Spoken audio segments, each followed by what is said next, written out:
కళ్యాణి కథ రచన రంగనాయకమ్మ గారు. చదువుతున్నది దేవి. 14వ ఎపిసోడ్. చూడగానే ఒక లైక్ తప్పకుండా చేయండి ఫ్రెండ్స్. ఇంకా నవల్లోకి వెళ్దామా? కళ్యాణి దగ్గర ఆ పిల్ల జ్యోతి తన సొంత చెల్లెల్లాగా ఎంతో ప్రేమగా చూసుకోవడం మొదలుపెట్టింది. ఆ పిల్లకి చదువు, దాంతోపాటు ఆ అమ్మాయికి ఇష్టమైన పాటలు కూడా నేర్పించడం మొదలుపెట్టింది కళ్యాణికి. దీది, కూర అయింది, నీ బాక్స్లో సర్దేశా. నేను చెప్పింది నచ్చిందా? చదువు ముందు. నువ్వు చెప్తే ఎందుకు నచ్చదు దీది? నచ్చేసింది. కళ్యాణికి తను జ్యోతిని ముద్దుగా పెంచగలుగుతున్నానని పుట్టెడు సంతోషం కలిగింది. నేను పెద్దయ్యాక చదువుకుంటాను, కానీ బ్యాంకులో మాత్రం పనిచేయను అంది జ్యోతి, తనకేదో బాగా తెలిసిపోయినట్టు. ఆమె నవ్వి ఊరుకుంది. కళా, నేను దుర్గనే. ఎందుకు తెలియదు? నువ్వు దుర్గాదేవివే. నాకు చెప్పకుండా నన్ను పిలవకుండానే పెళ్లి చేసేసుకున్నావా? ఆ మర్నాడే అతను వదిలేసావా? అన్నీ మీ అక్క ఎంత ప్రేమగా చెప్పిందో నాతో. నువ్వు నీ పెళ్ళికే నన్ను పిలవలేదే. సర్లే, నువ్వు అడగవలసినవన్నీ అయ్యాయా? ఇంక పెట్టేస్తా.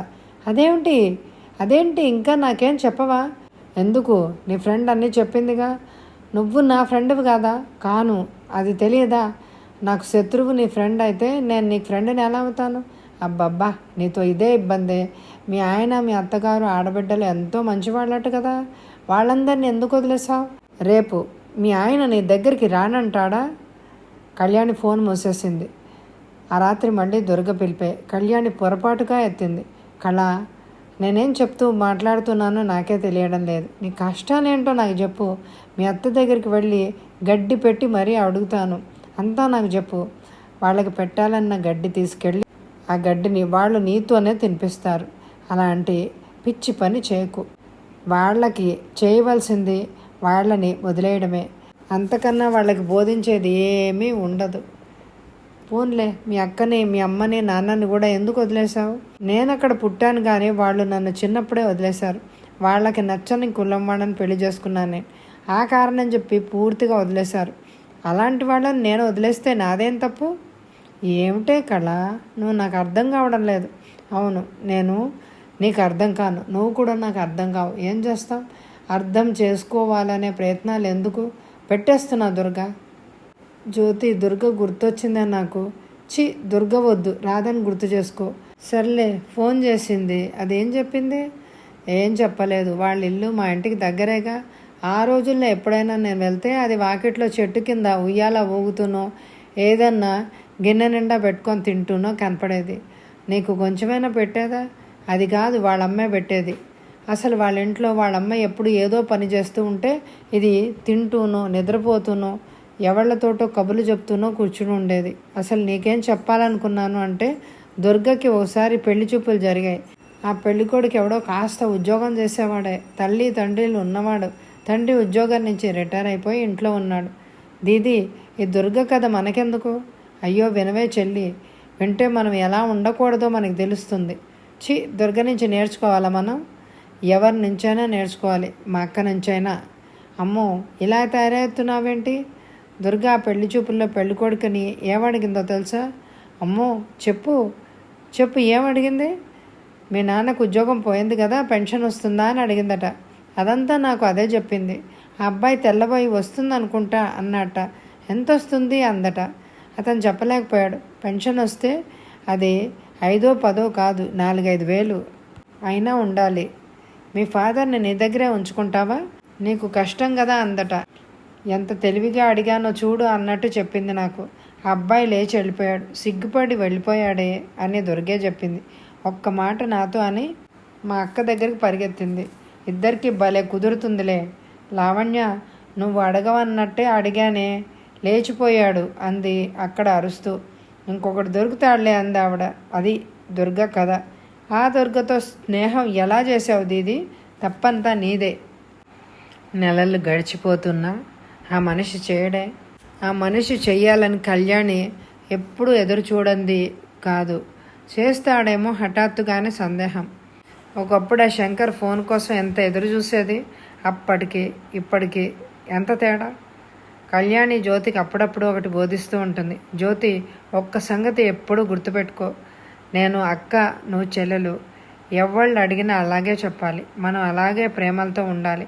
మన ఇంటి కింద పైన కూడా వేరే ఇళ్ళు ఉన్నాయి కదా, అక్కడ మొగుడు పిల్లలు కూడా ఉన్నారు కదా. నేను బ్యాంకుకి పోయినప్పుడు నువ్వు వాళ్ళకి ఇళ్ళకి వెళ్ళొద్దు. ఆ మగపిల్లలు ఉంటే వాళ్ళు ఆడుకోవడానికి రమ్మని పిలుస్తారు. నువ్వు పోవద్దు సుమా. ఆడుకోవాలంటే ఆడపిల్లలతోటే ఆడుకోవాలి. మగపిల్లలైతే నిన్ను ఇక్కడ అక్కడ ముట్టుకుంటారు. అలా ముట్టుకొనివ్వకూడదు. నువ్వు కూడా వాళ్ళని సరదాగా కూడా ముట్టుకోకూడదు. ఎవరైనా నేను ముట్టుకుంటే నేను రాగానే నాకు చెప్పాయి.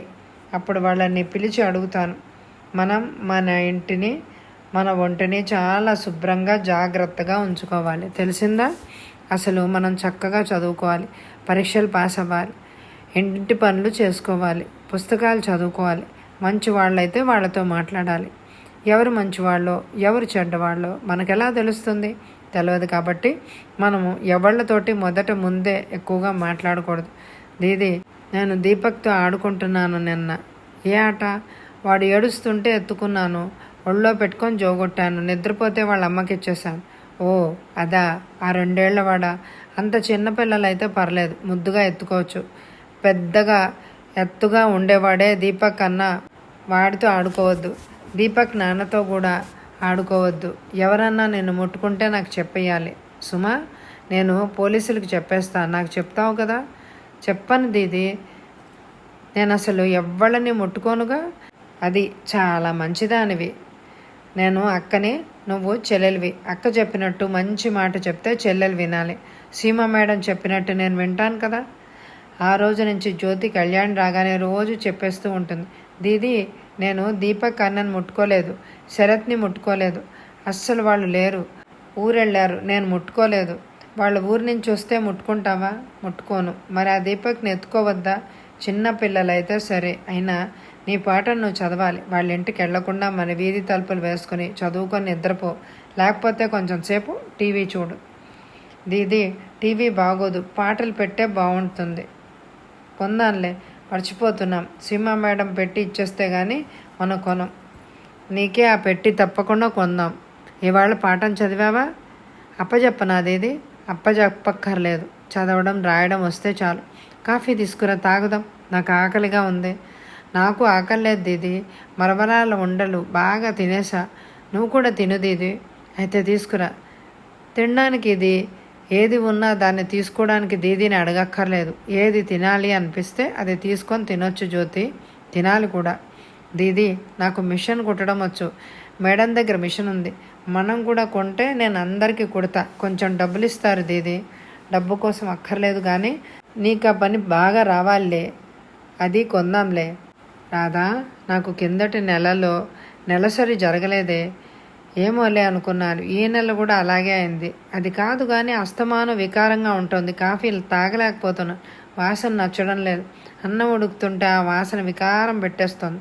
స్నానం చేసేటప్పుడు సబ్బు వాసన కూడా వికారమే. ఇదేంటే, నీకెప్పుడన్నా ఇలా జరిగిందా?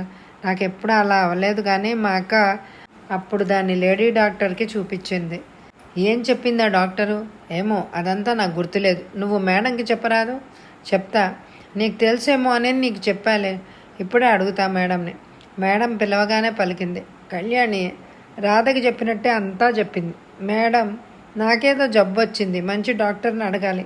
ఎక్కడికి వెళ్ళను చెప్పండి. మేడంకి కూడా ఏం అర్థం కాలేదు. కానీ ఆ మాటల్ని విన్న మేడం ఇంటి ఉమాబాయి మేడంతో తర్వాత చెప్పింది. అమ్మా, అదేంటంటే కళమ్మకి నెల తప్పినట్టుందమ్మా. అయితే బహిష్టు ఆగిపోయాయి. ఏ వాసన పడ్డం లేదు. నెల తప్పితే కొందరికి ఎలాగే ఉంటుందమ్మా అని చెప్పింది. మేడం ఒప్పుకోలేదు. ఊరుకో, అలా ఏం జరుగుతుంది? శంకర్రావు గాడికి మగతనం లేదంటగా.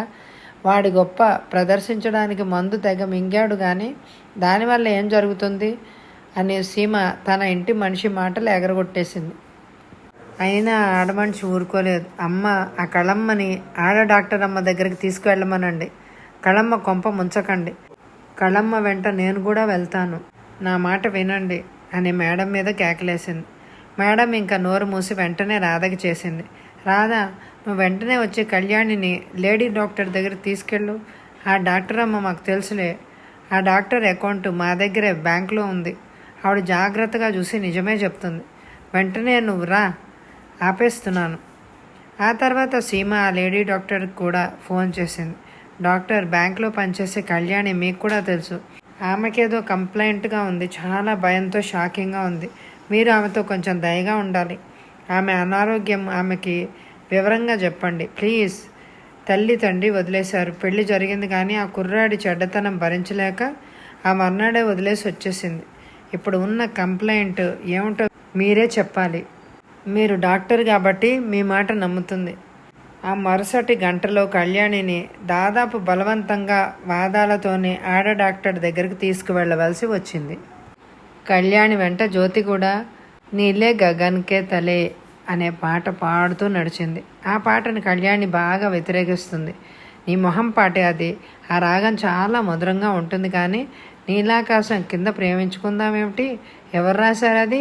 నీలాకాశం కింద విహరిద్దాం, పాటలు పాడుకుందాం, ఆటలు ఆడుకుందాం అనాలి కానీ ఆకాశం కింద ప్రేమించుకుందాం ఏమిటి? ప్రేమించుకోవడం అంటే ఏం చేస్తారు? తప్పుడు మాటలు చక్కగా రాసుకోక. ఏమో దేది, నాకు ఇవన్నీ తెలియదు. ఏదో పాట ఉంది, పాడాను అంతే అంది జ్యోతి. డాక్టర్ అమ్మ దగ్గరికి వెళ్ళాక జ్యోతి పాడే కూనీ రాగంతోనే అందరూ నడిచారు. అక్కడ ఒక గంట నిరీక్షణ తర్వాత కళ్యాణి పరీక్ష కోసం డాక్టర్ పక్క బల్ల ఎక్కవలసి వచ్చింది. దానికి మొదట కళ్యాణి తిరస్కరించింది. నాకు చెయ్యి చూసి చెప్పండి డాక్టర్ మేడం, నాకు వేరే పరీక్షలు కాదు అంది. నీకు ఎలా పరీక్షించాలో నాకు తెలుసమ్మా, నీకు పెళ్ళైంది కదా. డాక్టర్, పెళ్ళి నిజమే కానీ ఆ తర్వాత ఏం లేదండి, నన్ను నమ్మండి. నాకు ఇంకేదో జబ్బు అది చెప్పండి. పరీక్ష చేసి ఏం లేదని చెప్తే నీకే మంచిది, హాయిగా ఉంటుంది. పరీక్ష అంటే సిగ్గుపడితే ఎలాగా? జబ్బు వచ్చినప్పుడు అన్నీ చూడాలి కదా. నీకు మంచి మందులే చెప్తాను, బల్ల మీద పడుకో ఒకసారి. డాక్టర్ అంత దయగా మాట్లాడడంతో కళ్యాణికి వింతగా అనిపించింది. తనతో ఎవరు ప్రేమగా మాట్లాడినా కళ్యాణికి వింతగానే ఉంటుంది.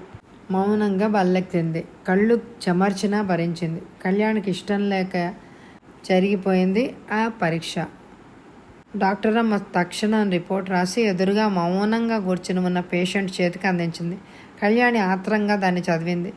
గర్భం ప్రారంభమైంది. దాదాపు 3వ నెల సాగుతోంది.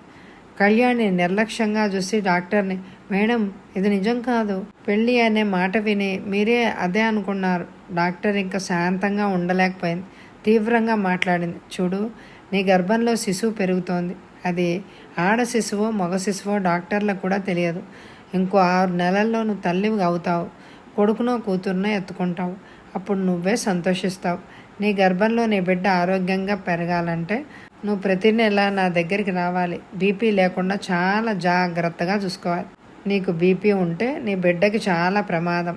నీ భర్త నీ మేనరికం వ్యక్తి కాడు కదా. తెల్లబోతూ ఉన్న కళ్యాణి తీవ్రంగా, నాకు పెళ్ళైంది కానీ వాడు నా భర్త కాదు.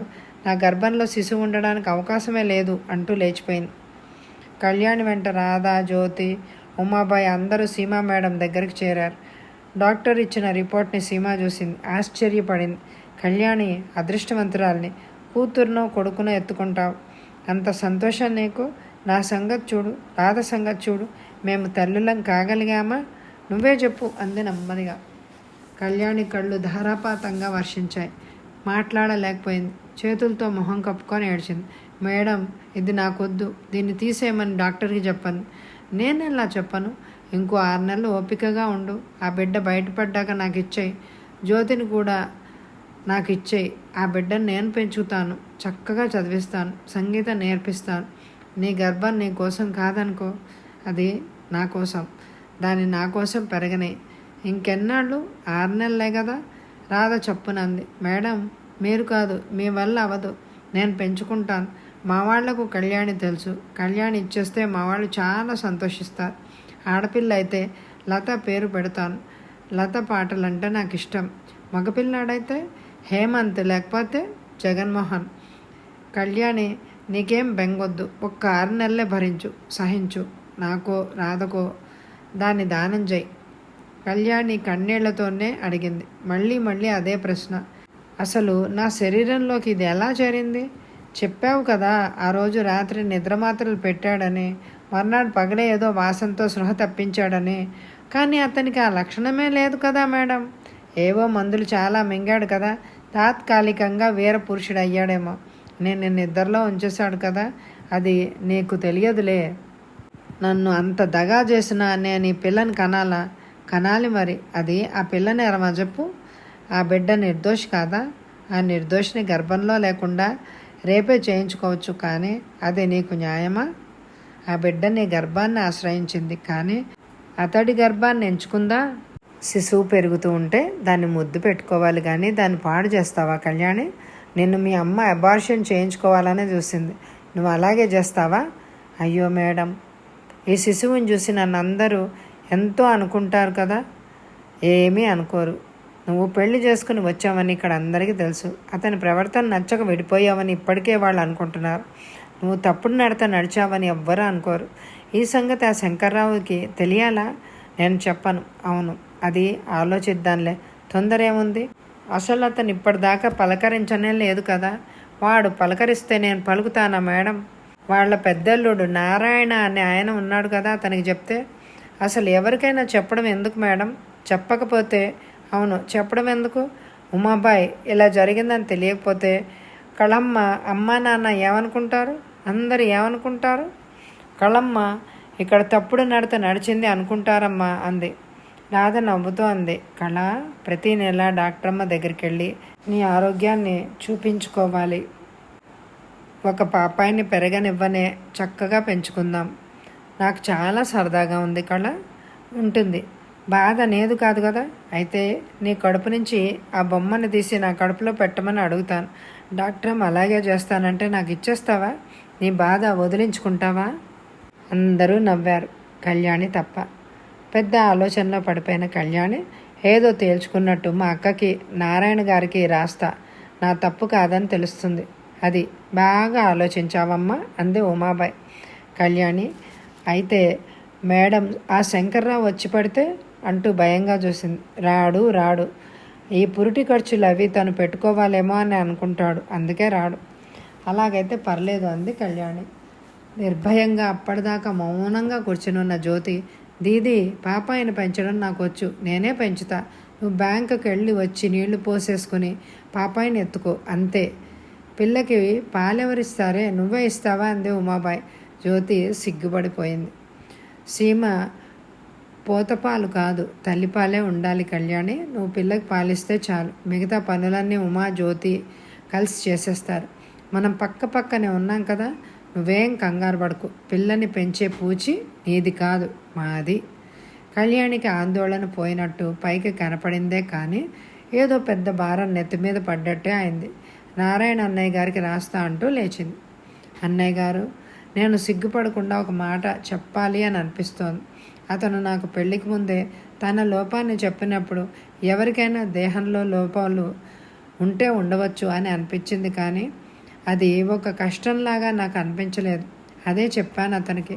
ఆ స్థితి అలాగే ఉండిపోతే నాకు ఈ కొత్త సమస్య వచ్చేదే కాదు. అతను నన్ను నిద్రమాత్రల వంటి ఉపాయాలతో చచ్చిన శవంగా మార్చేసి తన పరీక్షలు జరిపాడు. ఆ పరీక్షల మాట అతను చెప్పనిదే. అతను మింగిన మందులు అతనికి ఉపయోగపడ్డాయి కావచ్చు. ఈరోజే ఒక డాక్టర్మ నన్ను పరీక్షించి నాకు 3వ నెల గర్భం నడుస్తుందని చెప్పింది. నేను అక్కడ గడిపింది 3 నెలల కిందటే. ఈ సంగతి మీ అత్తగారికి తెలియకపోతే నా మీద ఎన్నెన్నో నిందలు ప్రచారం చేస్తారు. జరిగిన నిజాన్ని దాచడం నచ్చక మీ మీద నమ్మకంతో మీకు తెలియజేస్తున్నాను. ఇదే విషయాన్ని నా మీద ఏ ఆధారం లేని నా తోబుట్టువులకి కూడా తెలియజేస్తున్నాను. అప్పుడు మీకు చెప్పని ఇంకొక మాట, అతను ఆ రోజున్నర కాలంలో నన్ను 3-4 చెంపదెబ్బలు కొట్టాడు. ఆ చెంపదెబ్బల సంఖ్య 3-4 నేను గుర్తు చేసుకోలేకపోతున్నాను. ఒక్క దెబ్బకి 2 దెబ్బలకి తేడా ఉంటుందంటారా? ఒక దెబ్బ అయితే పర్వాలేదంటారా? ఒక దెబ్బే కాదా అని అనుకోవాలా? ఒక్క దెబ్బ ఎక్కువ ప్రేమని, ఎక్కువ దెబ్బలు తక్కువ ప్రేమని చూపుతాయంటారా? అతడు నన్ను బజారు మనిషి అని భావించాడు. ఆ బజారు ఆడది ఇప్పుడు తల్లి కాబోతోంది. నేను ఇంకెవ్వరికి చెప్పగలను? మీకే చెప్పుకుంటున్నాను. మీ సోదరి కళ్యాణి. అమ్మ కళ్యాణి, ఎంతో సంతోష వార్త రాశావు. ఈ సంతోషం అతనికి కూడా ఉంటుందో లేదో నేను చెప్పలేను. అతను మళ్ళీ కోరడంతో అతన్ని మరొక స్పెషలిస్ట్ దగ్గరికి తీసుకెళ్ళాను. ఆ కొత్త స్పెషలిస్టు అతనికి కొత్త మందులు చెప్పడానికి పూర్తిగా నిరాకరించాడు. ఆ మందులు దేహాన్నంతా ధ్వంసం చేస్తాయని, ఏ ప్రయోజనము ఉండదని తీవ్రమైన మందలింపులతో చెప్పాడు. ఇతను ఇక ఆశలు వదులుకున్నాడు. అతనికి ఉన్న లోపం ఇక శాశ్వతం. నీ వార్తకి మా అత్తగారు మాత్రం సంతోషం కనపరచలేదు. కొడుక్కి ఇంకో పెళ్లి చేసే ఉద్దేశం కూడా ఆవిడకి ఉందేమో అని కూడా నాకు సందేహం. నీ పెళ్ళికి వెళ్ళిన తర్వాత ఇక నేను ఆ ఊరు వెళ్ళనే లేదు. నువ్వు ఆరోగ్యంగా ఉంటేనే నీ బిడ్డ ఆరోగ్యంగా ఉంటుంది. అది నీకు ముఖ్యం. నువ్వు నాకు రాసిన వార్త వాళ్ళకు కూడా పంపించాను. వాళ్ళు నాకేమీ రాయలేదు. నీ క్షేమాన్ని కోరుతూ సోదరుడు నారాయణ. చిన్న, నువ్వు రాసిన విషయం అమ్మ వాళ్ళకు కూడా చెప్పాను. వాళ్ళందరూ చాలా విచారించారు. ఎందుకంటే నువ్వు శంకర్రావుని వదిలేసి వెళ్ళిపోయి మనం కులం వాడినే మళ్ళీ పెళ్లి చేసుకుంటావని అనుకున్నారు. శంకర్రావుకి ఆ లోపం ఉందని నాకు కూడా తెలుసు, కానీ అతను ఖరీదైన మందులు వాడుతున్నానని చెప్పాడు. అతని ఆరోగ్యాన్ని అతను కాపాడుకోకుండా ఉంటాడా? నువ్వు రాసిన విషయం వెంటనే అతనికి చెప్పాను. తన పురుషత్వానికి అతను చాలా సంతోషించాడు. నువ్వు ఈ 3 నెలల నుంచి అతనికి ఒక్కసారైనా ఫోన్ చేయలేదట. అతనికి చెప్పకుండా వెళ్ళిపోయావు. అతనికి ఎంత అవమానం అది. అతను చెంపదెబ్బలు కొట్టాడని రాశావు. వాళ్ళింట్లో గోడల నిండా దేవుళ్ల పటాలు నీకు నచ్చలేదట. పాకిస్తాన్ వాళ్ళు క్రికెట్లో గెలిచారంటే బాధపడకుండా మాట్లాడావట. చిన్నప్పుడైతే నీకు మంచి విషయాలు తెలియకపోవచ్చు, కానీ 25 ఏళ్ళు దాటిన తర్వాత కూడా ఇంకా పాత వేషాలైనా. పెళ్లి చేసుకున్న వాడి ప్రేమని సంపాదించలేకపోతే అది నీ తప్పే కానీ నీ చేతగాని తనమే కానీ అతని తప్పు కాదు. శంకర్ చాలా మంచివాడు. ఎప్పటికన్నా తెలుసుకో. అతను మంచివాడు కాబట్టే కదా కట్నానికి ఆశపడలేదు, అందచందాలకి ఆశపడలేదు. అతని మంచితనం తెలుసుకుంటే నువ్వు చాలా సొప్పడగలవు. నీ ఆరోగ్యం చూసుకో. అక్క లావణ్య. కళ్యాణ్కి అక్కగారు రాసిన జవాబు చూసి సీమా మేడం స్పృహ తప్పిపోయినంత ఆశ్చర్యపడింది. ఆ అక్కతో ఎందుకు నీకు సంభాషణలు అంది కళ్యాణి మీద విమర్శగా. ఒక మనిషి ఆలోచనలో మార్పులు ఎప్పటికీ రావంటారా అంది కళ్యాణి. అది నీకు ఇంకా సందేహమేనా అంది సీమ. కళ్యాణి మేనత్తతో స్వయంగా మాట్లాడింది. మేనత్త చాలా సంతోషించింది. జాగ్రత్తమ్మా, జాగ్రత్తగా ఉండు. నీకు నెలలు నిండినప్పుడు నేను వచ్చి నీ దగ్గర కొన్నాళ్ళు ఉంటా అంది. అక్కర్లేదు అత్తయ్య, ఇక్కడ రాధా, జ్యోతి, ఉమాబాయి చాలా సాయంగా ఉంటున్నారు. జ్యోతికి వంటలు కూడా వచ్చేస్తున్నాయి. దాన్ని పాటలు పాడుకొని ఇస్తే ఎంత పనైనా చేసేస్తుంది. మనుషుల్లో కొందరు చాలా మంచిగా ఉంటే కొందరు చాలా చెడ్డగా ఉంటారు. ఇలా ఎందుకుంటారో నాకు అర్థం కావడం లేదు అంది కళ్యాణ్. అత్తయ్య నవ్వింది. ఎన్నాళ్ళైనా మంచిగా ఉంటే అదృష్టం వల్ల అలాంటి మనసు వస్తుందేమో. ఆ అదృష్టాలన్నీ నిజం కావులే. జ్యోతి ఉందనుకో, అది చిన్నప్పటి నుంచి అనాథగా అక్కడ ఇక్కడ అడుక్కుంటూ పెరిగిన పిల్లే. అలాంటి దానికి చిన్న చిన్న దొంగతనాలు అవి చేసే తప్పు ఆలోచనలే రావాలి అసలు. కానీ అది ఎంత మంచి పిల్లో. అసలు మంచిదానివి నువ్వు. నీ చేతిలో పడ్డం దాని అదృష్టం. జ్యోతి దొరకడమే నా అదృష్టం. అయితే అలాగే అనుకో. అన్నట్టు డబ్బు బ్యాంకులో పెట్టించేసావని నీకు చెప్పానా? 5 లక్షలు జయరాం పేరు. వాళ్ళిద్దరు పెద్దవాళ్ళు కదా, వాళ్ళ పేర్లు నామినీలంట రాయించాను. మీ నాన్న నేను వెళ్ళి చేశాం. ఇలా చేశానని 4 పిల్లలకి చెప్పేశావా? ఆ డబ్బు బయటికి తీసినప్పుడు 4 పంచుకోవాలి, అంతే కదా. కళకి కూడా ఒక వాటా ఇవ్వాలని జైకి చెప్పానులే. నీకు మాత్రం ఏముంది? అయ్యో అదేం పని, పిచ్చి పని. నాకెందుకు? నేను ఎలా తీసుకోను. మేనత్తతో మాట్లాడడం కళ్యాణ్కి ఎప్పుడూ సంతోషంగా ఉంటుంది. దీదీ మనం కుట్టు మిషన్ మాట మర్చిపోయాం దీదీ. పాపాయికి బోలెడు గుడ్డలు కొనాలి. నాకు వచ్చి కుట్టడం, పరికిణీలు బాగా కుడతా. వెళ్ళిపోయిన మామగారు ఎంత బాగా నేర్పారో. మనం ఎప్పుడు మా అమ్మగారితోటే నాకు మంచి స్నేహం కదా. మా అమ్మగారు వెళ్ళిపోతుంటే నీకు బాధ వేయలేదు? బాగా ఏడ్చాను దీదీ. ఎంత ఏడ్చానో. సీమా మేడం నన్ను పట్టుకుని దగ్గరే కూర్చోబెట్టుకుంది. మా అమ్మగారితో ఫోన్లో మాట్లాడించిందిలే. నువ్వు వచ్చాక అంతా మర్చిపోయే మిషన్ కావాలి దీదీ. పరికిణీలు బాగా కుడతా అంటున్నాను. పాపాయి కాదేమో. అబ్బాయి అయితే పరికిణీలు ఏం చేస్తావు? నువ్వే కట్టుకుంటావా? ఆ మాటలకి నవ్వింది కళ్యాణి. ఆ తర్వాత ఎలాగోలా మిషన్ కొంది. దాంతో ఆ వీధిలో వాళ్ళకి టైలర్ అయిపోయింది జ్యోతి. ఎవరైనా డబ్బులు ఇవ్వబోతే వద్దు అని, ముందు నాకు పని రావాలి అంటోంది జ్యోతి. కళ్యాణికి 6వ నెల కూడా దాటింది. నారాయణ అప్పుడప్పుడు ఫోన్ చేసి బాగున్నావా అమ్మ అని మాట్లాడుతూనే ఉన్నాడు. తను అత్తారింటికి వెళ్ళడం లేదని చెప్తాడు. అతని మాటల్లో శంకర్రావు పేరు అస్సలు ఉండదు. నీ పిల్లని నువ్వు హాయిగా పెంచుకో అని చివరికి ముగిస్తాడు. అత్తయ్య కళ్యాణ్కి చాలా భయపడే మంచి కబురు చెప్పింది. ఆ మధ్య అత్తయ్యకి జ్వరం మొదలై అది 4-5 రోజులైనా తగ్గక ఇంకా పెరిగి ఆసుపత్రికి కూడా పోవాల్సి వచ్చింది. ఆమె మాగాణి, ఆమె ఆమె భర్త సంపాదించిన ఆస్తి అంతా పిల్లలందరూ సమానంగా పంచుకోవాలి అని ఆశపడింది ఆవిడ. ఆడపిల్లలు కూడానా అంటే, ఏ ఆడపిల్లలు మన పిల్లలు గారా, మనం కన్నవాళ్ళు గారా అనేవాడట. ఆయన ఉంటే తప్పకుండా అలాగే చేసేవారు. ఆయన లేరు కాబట్టి ఆ పని నేనే చెయ్యాలి. ఆ పొలం ఆయన తండ్రి ద్వారా వచ్చిందే, అలాగే తండ్రి ఆస్తి పిల్లలందరికీ అందవలసిందే కదా అని తమ్ముడితో వాదిస్తూ పొలాల రాతకోతలన్నీ చేసేవాడని పిలిపించి 50 ఎకరాల పొలాన్ని 4 పిల్లలకి సమానంగా పంచేయండి అని చెప్పింది. మరి నీకోసం ఎంత ఉంచమంటావు అంటే, నాకెందుకు, నన్ను నా పిల్లలే చూసుకుంటారు, నేను ఉన్నంతకాలం ఈ ఇల్లు నాదేగా అందిట. ఆ ఆస్తి పంపకాల్లో 4 పిల్లల్లోనూ ఒక్కొక్కరికి 12 ఎకరాలు చొప్పున విడదీస్తే ఇంకా 2 ఎకరాలు మిగిలాయి. వాటిని తల్లి పేరనే ఉంచారు. ఆ రాతలన్నీ 2-3 రోజుల్లో ముగిశాయి. ఆ కాగితాలన్నీ 4 పిల్లలకే అందాయి. ఆడపిల్లలు జయ, విజయ చాలా ఆశ్చర్యంతో ఆనందించారు. చిన్న కొడుకు బలరాం తన డాక్టర్ వృత్తి వల్ల సంతోషపడుతూ అమ్మ చాలా మంచిది పనిగా చేసింది అని అనుకున్నాడు. ఆ మాటే తల్లికి కూడా రాశాడు. ఎటొచ్చి గొడవంతా పెద్ద కొడుకుతో వచ్చింది. దానికి అసలు కారణం పెద్ద కోడలు లావణ్య. అత్తగారు ఆస్తిని పంచిన విధానం చూసి మొగుడి మీద బాగా ఎగిరింది. అసలు నీతో సంప్రదించకుండా ఎలా చేసింది మీ అమ్మ, సిగ్గులేదా నీకు? ఆ మాట అడుగు. ఆ పంపకాలన్నే మార్చమను. కావాలంటే ఆడపిల్లలకు ఒక్కొక్క ఎకరం ఇవ్వమను, అది చాలు. అంతేగాని మగపిల్లలతో సమానంగా పంచుకుందాం. వాళ్ళకి కట్నాల కోసం డబ్బిచ్చి నగలు చేయించి పెళ్ళిళ్ళు చేశారు కదా, వాళ్ళ మొగుళ్ళకు కూడా ఆస్తులు ఉన్నాయి. పొలాలన్నీ ఆడపిల్లలకు కూడా పంచితే మనకు అందవలసింది తగ్గిపోదు? అడుగు మీ అమ్మని. అంతా ఆవిడ పెత్తనమేనా అంటూ వారం రోజుల పాటు రాత్రి బవళ్ళు రభస చేసింది ఇంట్లో. ఇంకా పెద్ద కొడుకు తల్లితో వాదన ప్రారంభించక తప్పలేదు.